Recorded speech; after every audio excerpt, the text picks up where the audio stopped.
Yun na nga, lalapit na sila. At tinawag ko sila.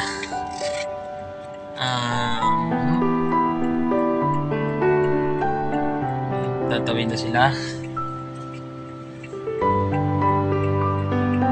Okay. Ingat kayo dyan sa pagtawid nyo. At bigyan natin itong pagkain natin.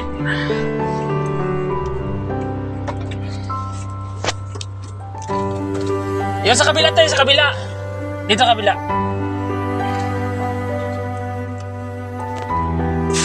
Matagal na kaya ang ano dyan? Matagal na kaya ano dyan? Bigay ko lang to. Ano yan? Ano yung anak mo? Nag-aaral ba yan? Ano? Oo, kaso lang. Paminsan-minsan na lang pumapasok. Bakit? Saan siya nag-aaral? Bonifacio. Okay lang ba yung video ko?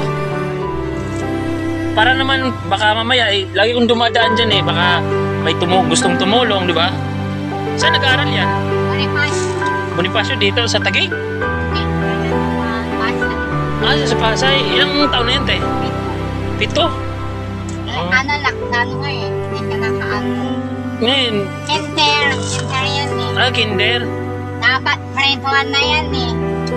Kasi, ano pa, minsan-minsan lang siya nag-aaral? Oo, kaya yung pumasok. Palagi ko yung nakikita dyan nagtitinda kayo ng sigarilyo. Akala ka. Siyempre, naawa ko sa bata may gustong tumulong, o di, ano natin, ano natin dyan sa anak mo? Ano? May mga school supply na ba siya? Wala kuya eh. Ha? Wala. Ito, ito, pagkain. Baka wala kang kakainin. Hindi, walang problema. Talagang sinadya ko lang talaga tong binili. Eh, thank you Oo, sinadya ko lang binili yan para sa kanya, para sa inyo. Salamat kuya. Ate, ilang taon na yan? 7 years old? Baka may gustong tumulong o ano dito. Nag-ano kasi ako, may gustong tumulong, hindi dyan lang naman ako sa Shorty. Sabihin ko lang sa inyo, puntahan lang kita. Ha? Kawawa naman batang-bata pa, kailangan mga ganyang edad, nag-aaral na ngayon. Di ba? Pero gusto niya mag-aaral. Kompleto na ng gamit. Kompleto na siyang gamit. Ayaw niya kasi magpayuan umiiyak. Wala siyang kasama doon?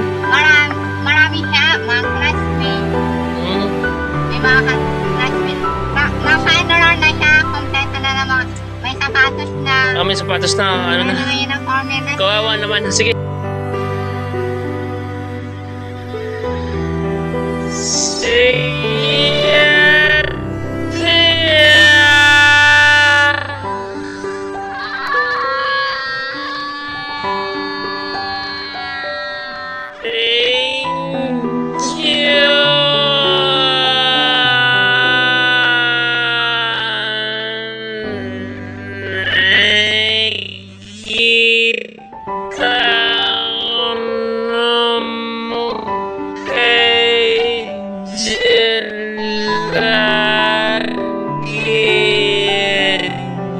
Yeah.